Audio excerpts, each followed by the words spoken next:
আসসালামু আলাইকুম প্রিয় দর্শক, আজকে আমি একটু ভারাক্রান্ত মন নিয়ে আপনাদের সামনে এসেছি।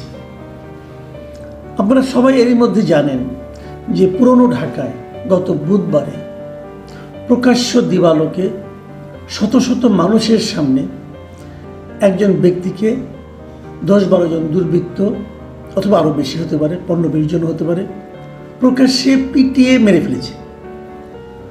মারার পর তার মাথা এবং শরীর বড় পাথর দিয়ে থেতলে দিয়েছে।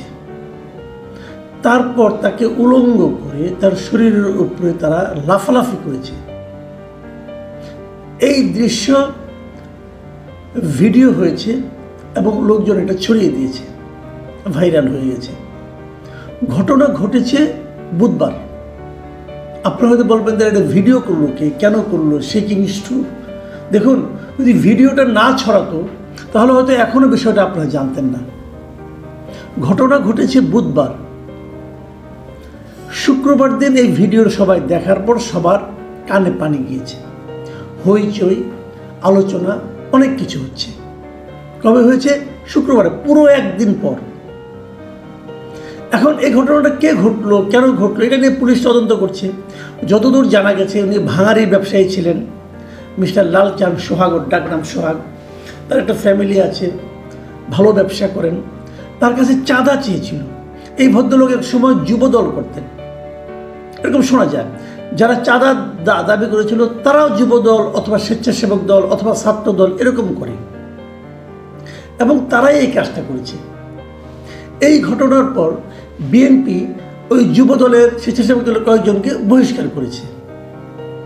এতে এই লালচাঁদের, সোহাগ সাহেবের সন্তান যে এতিম হলেন, স্ত্রী যে বিধবা হলেন, মা বাবা যে সন্তান হারা হলেন, বিএনপির এই বহিষ্কারের ঘটনায় তাদের কি কোনো লাভ হয়েছে? ভাবুন একটাবার। এরই মধ্যে দেখলাম এই ঘটনা নিয়ে জামাতে ইসলাম, এনসিপির নেতারা বিভিন্ন জায়গায় সমালোচনা করছেন।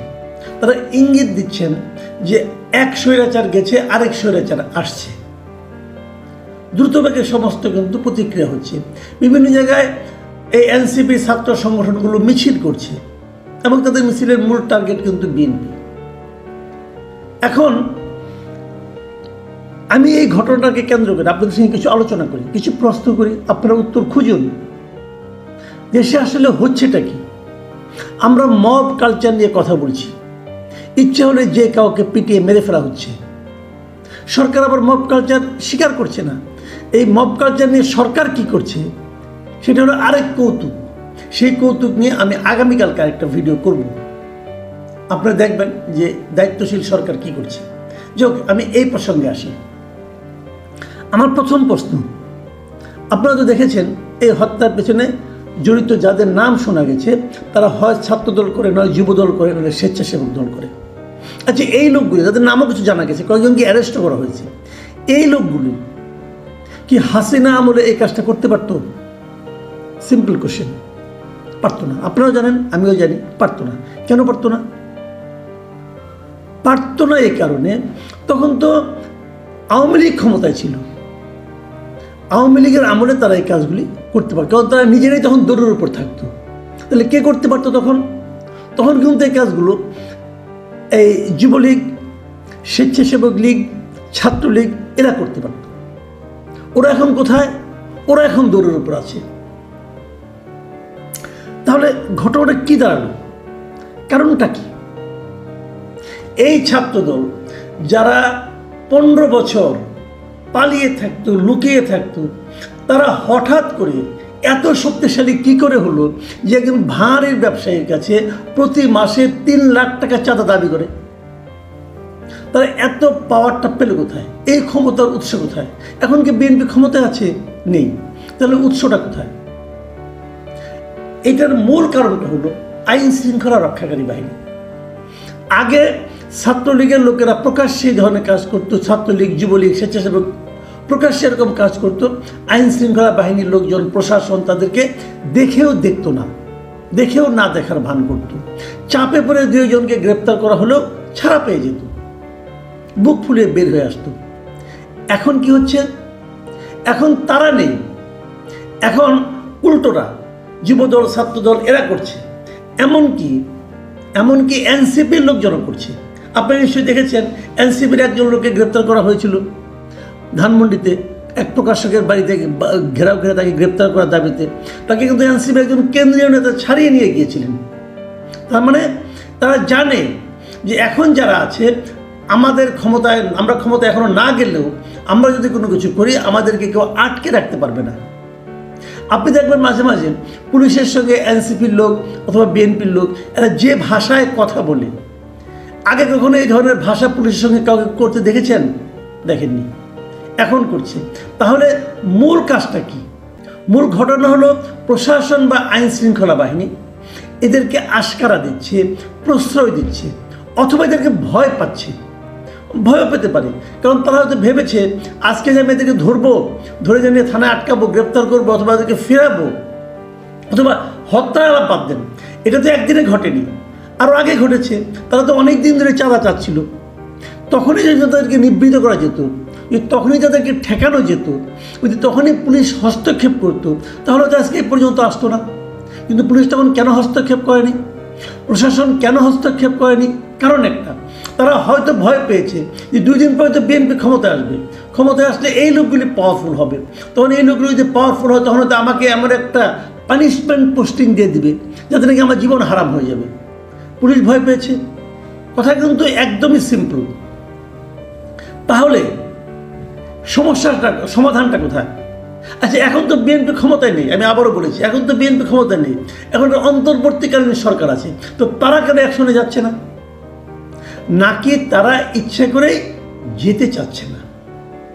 আচ্ছা, যদি তারা ইচ্ছে করে না যায় তাদের লাভটা কি? তাদের একটা লাভ আছে। সে লাভটা হলো সাধারণ মানুষের মধ্যে একটা ধারণা ছড়িয়ে দেওয়া যে রাজনৈতিক দলগুলো সবই এক, মুদ্রার এপিট আর ওপিট। আওয়ামী লীগ দুষ্ট ছিল, এখন আরেক দুষ্ট বিএনপি ক্ষমতায় আসতে চাচ্ছে। যদি বিএনপি ক্ষমতায় আসে তাহলে বিএনপি একই কাজ করবে। এতে সাধারণ মানুষ রাজনীতির উপর, রাজনৈতিক দলের উপর, রাজনৈতিক নেতৃবৃন্দের উপর তারা বীতশ্রদ্ধ হয়ে যাবে। এবং এই বীতশ্রদ্ধ হলে কী লাভ? আপনারা শুনেছেন কিছুদিন আগেও বলা হচ্ছিল যে ডক্টর ইউনূসের সরকার 5 বছর থাকুক। আবার এমনও বলা হচ্ছিল ডক্টর ইউনূস সাহেব যতদিন জীবিত থাকবেন উনি যেন ক্ষমতায় থাকেন। এটা হলো বিরাজনীতিকরণ। এবং এই বিরাজনীতিকরণটা করা হচ্ছে সুকৌশলে, যাতে নাকি সাধারণ মানুষের মধ্যে রাজনৈতিক দলের প্রতি একটা ক্ষোভ জমে, ঘৃণা জমে। এবং এই জিনিসটা আবার প্রচার করছে জামাতে ইসলাম, এনসিপি। তারা কেন করছে? তারা তো রাজনৈতিক দল, তারা কেন করছে? এনসিপির কথা বাদ দেন, কারণ এনসিপিকে আমি সরকারি দল মনে করি। জামাত কেন করছে? জামাতের এখন এজেন্ডা হলো নির্বাচনটা কতটা দেরিতে করা যায়। যত দেরিতে নির্বাচন হবে তত তারা ঘর গুছিয়ে নিতে পারবে, তারা নির্বাচনে তত ভালো ফল করবে বলে তারা আশা করে। সেক্ষেত্রে জামাত চাচ্ছে নির্বাচনটা পেছানোর একটা ইস্যু হতে পারে এটা। এইগুলি কিন্তু একটা কথা। তাহলে মোটামুটি একটা ত্রিভুজ আমরা কিন্তু দেখতে পাচ্ছি। এই ত্রিভুজটা কি? একদিকে সরকার, একদিকে জামাত, একদিকে এনসিপি, আর এই ত্রিভুজের বাইরে আরেকটা বৃত্ত হচ্ছে বিএনপি।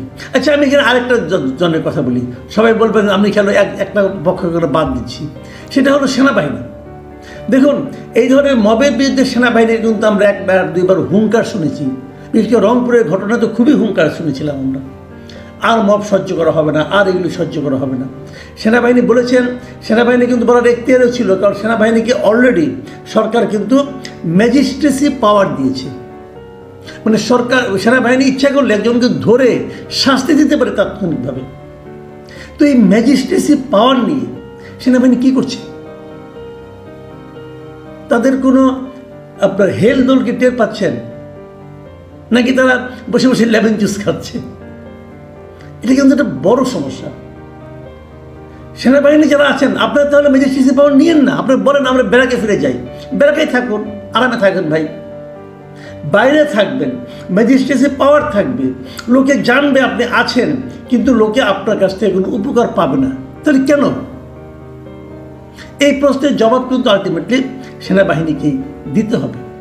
আরেকটা কথা বলি, এই এত কথা বললাম, তাহলে বিএনপি কি কোনো দায় নাই? অবশ্যই দায় আছে। বিএনপি কেন তার দলের লোকদেরকে নিয়ন্ত্রণ করতে পারছে না? বিএনপিতে বলবেন আমরা চেষ্টা করছি, আমরা বহিষ্কার করছি। হ্যাঁ, বিএনপি কিন্তু অনেক বহিষ্কার করছে। বাংলাদেশের ইতিহাসে এত বহিষ্কার বোধহয় কোনো দল তার নিজের লোকজনকে করে নাই। 2000-এরও বেশি লোককে তারা এরই মধ্যে বহিষ্কার করে ফেলেছে, কিন্তু এতে কাজ হচ্ছে না কেন? আমি একটা উদাহরণ প্রায় দিই, বিভিন্ন জায়গায় দিই, সেটা আপনাদেরকে আবার বলি। ধরা যাক একটা পাতিল খুব গরম হয়ে গেছে, এই পাতিলটা ঠান্ডা করতে হবে। আপনি কী করবেন? আমি যে এক চোয়ালের মধ্যে একটু পানি নিয়ে পাতিলের মধ্যে ছিটা দিয়ে দিলাম, ছেদ ছেদ করে আওয়াজ করবে, কিন্তু তার শব্দ হবে, কিন্তু সবাই বুঝবে যে পাতিলে একটু পানি দেওয়া হয়েছে। এতে কি পাতিল ঠান্ডা হবে? হবে না। আবার পাতিল গরম হতে থাকবে, কারণ নিজ দিয়ে তাপটা তো আছে। আপনাকে ওই তাপটাকে বন্ধ করতে হবে আগে, তারপর আপনি পানি দেন ভাই। এখন তাপটা আপনি কীভাবে বন্ধ করবেন? আপনি এত বড় দেশ, এত বড় এত নেতাকর্মী, আপনি 2000-কে করেছেন। যখন কোনো একটা খবর মিডিয়াতে আসে তখন আপনি তার বিরুদ্ধে অ্যাকশন নেন। আপনাদের নিজস্ব কোনো অনুসন্ধান আছে? নাই। কেন নাই? কারণ ওনারা এখন নানা ধান্দা নিয়ে ব্যস্ত আছেন। এটা ঠিক, বিএনপির কেন্দ্রীয় নেতৃত্বের মধ্যে কয়টা যে গ্রুপ আছে এটা একমাত্র আল্লাহ মালুম। ভাইয়ের রাজনীতি হয় বিএনপিতে। কেউ একটা করে, সে জানে আমার যত সমস্যায় হোক, আমার যে ভাই আছে সেন্টারে, সে আমাকে রক্ষা করবে। এই ভাইয়ের রাজনীতি থেকে বিএনপিকে বেরিয়ে আসতে হবে। কীভাবে বেরোবেন? আমি একটা সিম্পলি একটা পরামর্শ দিয়ে আমি আলোচনাটা শেষ করব। আমি মনে করি বিএনপি চেষ্টা করে দেখতে পারে। বিএনপি এখন যেটা করছে এটা হলো জাস্ট প্রলেপ দেওয়া। এইভাবে 100 বছর আপনি কিছু করতে পারবেন না। আপনাকে চেষ্টা করুন, খুব ম্যাটিকুলাস ডিজাইন বলে না, ওরকম একটা সুপরিকল্পিত চেষ্টা করুন। আমি একটা পরামর্শ দিই বিনা পয়সা। পরামর্শটা হলো, জনাব তারেক রহমান, আপনি যে কাজটা করতে পারেন, আপনি একটা ঘোষণা দিন যে যত জায়গায় বিএনপির নেতা কর্মী সমর্থকের বিরুদ্ধে এ ধরনের চাঁদাবাজির অভিযোগ আছে, আপনি একটা ইমেল অ্যাড্রেস দিয়ে দিবেন। বলবেন সেই ইমেল অ্যাড্রেসে সবাই আপনারা অভিযোগগুলো পাঠান, এবং প্রত্যেকটা অভিযোগের সঙ্গে আপনি কিছু তথ্য প্রমাণ সহ পাঠান। তথ্য প্রমাণ আজকাল প্রায় সবার কাছে থাকে, যেহেতু হাতে মোবাইল ফোন আছে, সেই মোবাইল ফোনে অনেক তথ্য তারা কিন্তু ছবি টবি তুলতে পারে। তথ্য প্রমাণ সহ আমার কাছে পাঠান। আপনি এটাকে জাজ করে অ্যাকশনে যাবেন। আপনার জাজ করার পদ্ধতিটাও বলি। আপনি একটা আপনার দিয়ে আপনার প্রতিষ্ঠান দিয়ে জাজ করাবেন না, মিনিমাম 3টা প্রতিষ্ঠান দিয়ে জাজ করাবেন। সেটা হলো, একটা হতে পারে যেটা আঞ্চলিক যারা সংগঠন আছে জেলা পর্যায়ে, অথবা তাদের একটা করাবেন। এটা করাবেন হলো এই কারণে, এই লোকগুলো কতটুকু বায়াস এটা বোঝার জন্য। আর এটা করাবেন, আপনার নিজস্ব একটা টিম থাকবে, আপনার সঙ্গে থাকবে তারা, যাদেরকে কেবল আপনি একাই নিয়ন্ত্রণ করবেন, আর কেউ না। ওখানে একটা গ্রুপ থাকবে, তাদেরকে বলবেন তোমরা জাজ করবা, যে তথ্য প্রমাণ পেয়েছো তার ভিত্তিতে, এবং তোমাদের নিজস্ব লোক যখন ওই এলাকায় যে আছে তাকে মাধ্যমে কিছু তথ্য নিয়ে তোমরা এগুলি জাজ করবা।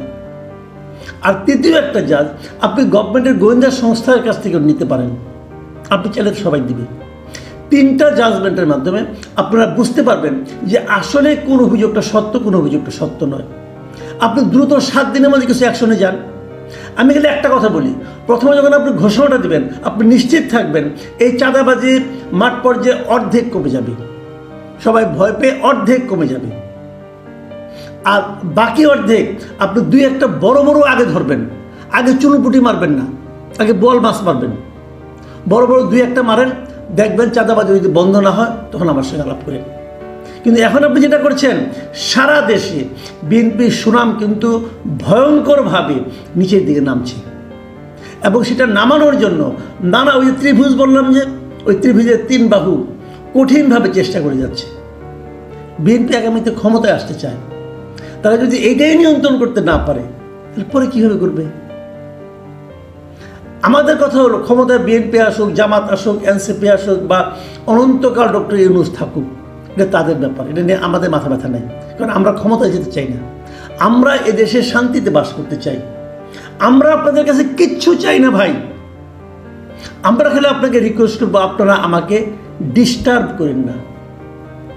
আমার ইনকাম আমিই করব, আমার বাজার আমিই করব, টাকা ইনকাম কম হলে ছোট করে করব, কম করে করব, কিন্তু প্লিজ ডিস্টার্ব করেন না।